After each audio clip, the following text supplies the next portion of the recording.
A ciência sem a religião é aleijada. A religião sem a ciência é cega. Albert Einstein. 1916 e o gênio Albert Einstein estava em uma crise pessoal. Todos afirmavam, incluindo ele, que o universo era estático, ou seja, estava parado e não ia nem para frente nem para trás. E portanto, ele era eterno. Simplesmente sempre existiu. Einstein até disse que aquela verdade que sua brilhante mente estava escancarando para o mundo era irritante. Ele relutava dentro da sua mente com aquilo que o papel e a caneta apresentavam através de cálculos e pensamentos. Bem, esse vídeo não vai ser simples, mas faremos um trato aqui. Eu me esforço para facilitar o máximo e você se esforça para entender cada detalhe atentamente. Eu sei que você consegue entender. O que se passava na cabeça desse gênio da física? Se a teoria da relatividade geral está correta, o universo não pode ser eterno. Agora, se imagine no lugar dele. Tudo o que sabe desde a infância é: o universo é eterno. Aquilo embasava inclusive toda a sua descrença de que ele, o universo, precisava de uma causa, ou seja, algo que causasse a sua existência. Do nada, toda a sua genialidade te traiu. As evidências estavam escancarando o fato na sua face de que o universo não era eterno. Portanto, ele precisava ser causado. Em resumo, algo ou alguém havia criado, gerado ou qualquer termo que você preferir para expressar que o universo foi causado. Ele não é quem executa a ação, pois nada se cria, nada se perde, tudo se transforma. Ele foi causado para iniciar suas transformações a partir dali. Para manter sua base de conhecimento adquirida durante toda a sua vida, Einstein resolveu até gerar uma constante que meio que maquiou seus resultados, algo que depois ele chama de seu pior erro.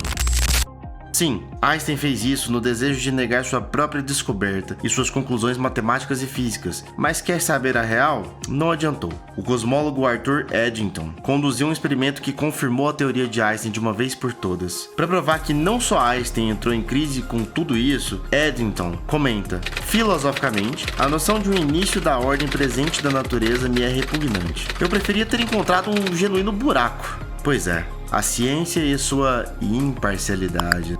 Você se pergunta, por que essa questão do universo ser eterno e estático é tão importante assim? Se Einstein e qualquer outro físico já leu e aprendeu com o trabalho de Isaac Newton, eles também leram e aprenderam com os trabalhos de Leibniz, um matemático da mesma época de Newton, e que tem atribuído também a ele a formulação dos cálculos integrais e diferenciais, ou seja, outro gênio da história. Leibniz também foi filósofo e elaborou um argumento com seu nome. Esse é o argumento que levou à reação de desespero de Einstein, Eddington e tantos outros. Esse vídeo é sobre o irrefutável argumento de Leibniz. Por que existe algo em vez de nada? Você com certeza já ouviu essa pergunta, mas não sabia que quem fez ela pela primeira vez foi a estrela desse vídeo, Leibniz. Pensando seriamente a respeito da questão, baseado na esquematização feita pelo apologista William Lane Craig, nós podemos entender o argumento com 3 simples premissas. 1. Tudo que existe tem uma explicação para existir. ênfase para a palavra explicação. 2. Se o universo tem uma explicação para existir,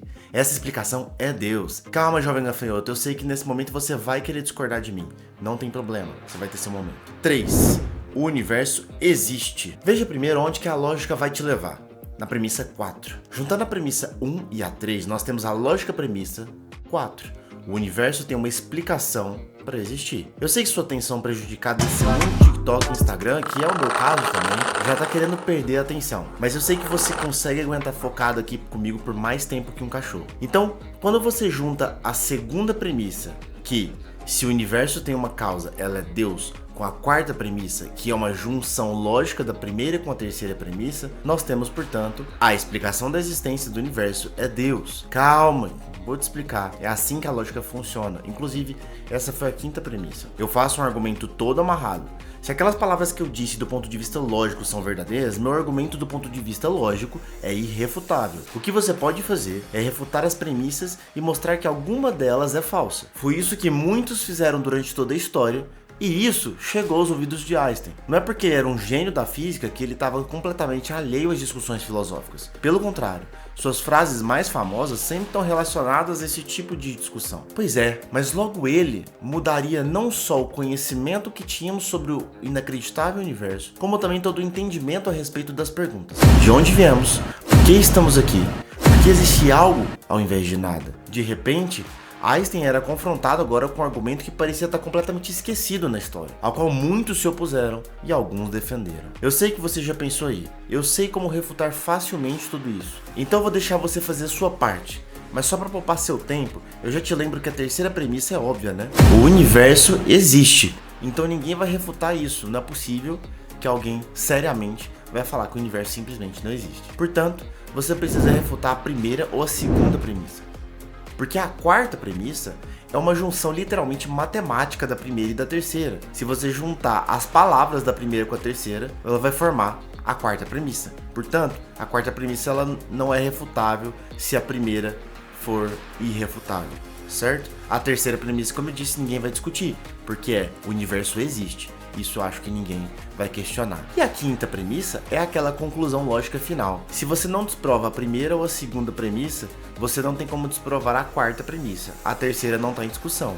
Se você juntar a primeira, segunda, terceira e quarta premissa, a quinta premissa é a conclusão óbvia e lógica dessas quatro premissas prévias. Portanto, você então tem que refutar, resumidamente, a primeira ou a segunda premissa. Vamos lá, é sua vez de fazer isso. A primeira coisa que qualquer um falaria é: se tudo tem uma explicação para existir, a primeira premissa, Deus tem uma explicação para existir. Errou! Pois Deus aqui foi colocado dentro das coisas criadas. Mas a definição de Deus para nós aqui é um ser eterno, ou seja, não criado. Mas eu não vou perder muito tempo com essa, porque tem um vídeo no canal que saiu na primeira semana de 2024 chamado Quem Criou Deus? Em que eu destrinchei tudo a respeito dessa primeira refutação aí. Vai ficar o card aqui agora para você pro vídeo, e se você quiser também, vai ficar o link na descrição, é só você checar e assistir depois desse vídeo aqui para você entender essa questão. Mas só para te dar uma palhinha, a explicação de algumas coisas existirem é que elas existem necessariamente. Dois exemplos. Deus, que é a nossa defesa aqui toda. 2, a matemática. Vê lá o vídeo que tu vai entender tudo que eu tô falando aqui e vai entender por que a matemática tá dentro desse exemplo de coisas que existem necessariamente. Eu sei que você pensou que se Deus existe necessariamente tá no campo das coisas não criadas, o universo se enquadra nessa categoria também, né? Beleza. Muito boa a argumentação, só que não.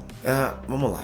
Você deu a entrada na sessão Tamanho não é documento. Isso mesmo. Você e o Rafael estão andando aí num grande parque nacional, uma reserva florestal. Afinal, vocês juntaram um tempo para fazer essa viagem de amigos aí há um tempão atrás. E enfim, vocês queriam explorar a natureza, né? Viram aí os benefícios de fazer esse tipo de coisa. É uma reserva florestal gigantesca, com muitas árvores jacarandás. Bom, você vê aquele ar fresquinho de natureza, você sabe do que eu tô falando. Nem frio, nem quente, na medida para você se sentir no lugar que você precisava estar nesse momento. Bom, de repente vocês veem uma bola de ferro extremamente pesada. Sim, você tentou rolar ela pra frente pra perceber se isso realmente era um fato, se ela realmente era uma bola pesada só porque ela era de ferro. Bom, a primeira coisa que viria em sua mente é o quê? O que é isso? Por que isso tá aqui? Como isso veio parar aqui? Calma, o Rafael é daqueles que tem uma explicação pra tudo e é bom que ele tenha mesmo, afinal, é bom a gente buscar a explicação das coisas, isso faz bem, isso é saudável. Bom, ele te explica da seguinte forma: isso apenas existe. Não tem uma explicação. Não se preocupe com isso. Bom, eu sei que você vai pensar, obviamente, ou o Rafael é maluco, ou ele só quer seguir em frente e ignorar o fato que está diante da face dele. Bom, se essa bola tivesse o tamanho de um carro, seria mais tranquilo aceitar a sugestão do Rafael? Acho que é até mais difícil, né? Se ela fosse do tamanho da reserva florestal inteira, agora deu para aceitar a explicação do Rafael? Se ela fosse do tamanho de um planeta, mudava a sua interpretação da loucura do que o Rafael estava falando? Bom, e se essa bola de ferro fosse do tamanho do universo, ainda que isso seja fisicamente impossível?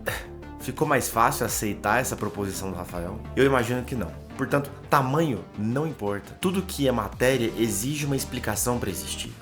Einstein sabia disso. Tudo que passa a existir na matéria precisa ter uma causa. Foi o próprio Francis Bacon que disse: o verdadeiro conhecimento só é conhecido pela causa. E você não sabe quem é Francis Bacon? É extremamente importante na definição do que é ciência, beleza? E você vai dizer pra gente o seguinte: o universo é diferente, tudo que tá no universo precisa de uma causa, ele em si não precisa. Como diria Schopenhauer, um filósofo ateu do século XIX, você não pode simplesmente dispensar a premissa dando um aceno de mão como daria para um táxi ir embora, ao te levar no destino que você deseja. Isso é chamado de a falácia do táxi. A própria cosmologia não concorda com isso. Afinal, a cosmologia busca constantemente a origem do universo, fato que nós aqui amamos, porque isso nos aproxima ainda mais dos mecanismos que Deus usou para criar todas as coisas. Diferente do que alguns ateus da internet dizem, a fé não nos priva de aprofundar mais e mais na ciência. Ela, muito pelo contrário, intensifica o nosso desejo por descobrir mais. E se você apelar e disser que é impossível que o universo tenha uma explicação, pois tudo que existe é o universo e, portanto, antes do universo nada existia, isso também é uma falácia das mais infantis, pois é um argumento circular. E na lógica, eles são lixos da pior espécie. Pois com um argumento circular você pode simplesmente provar ou desprovar qualquer coisa que você quiser. Ou seja, eles não servem para nada e são uma falácia. Para dizer que é impossível que o universo tenha uma explicação, você assumiu um pressuposto baseado em absolutamente nada, de que tudo que existe é apenas o universo. Enfim, um pressuposto baseado puramente em preferências pessoais. Do ponto de vista lógico, essa é uma falácia da quinta série. No final, você vai ver que o próprio Nietzsche concorda com isso que eu tô falando. Bom, além disso, você tá assumindo a ideia de que coisas podem simplesmente surgir do nada. E aí eu te pergunto, por que simplesmente um elefante não aparece aqui no meio da sala? Bom, eu acho que você sabe essa resposta.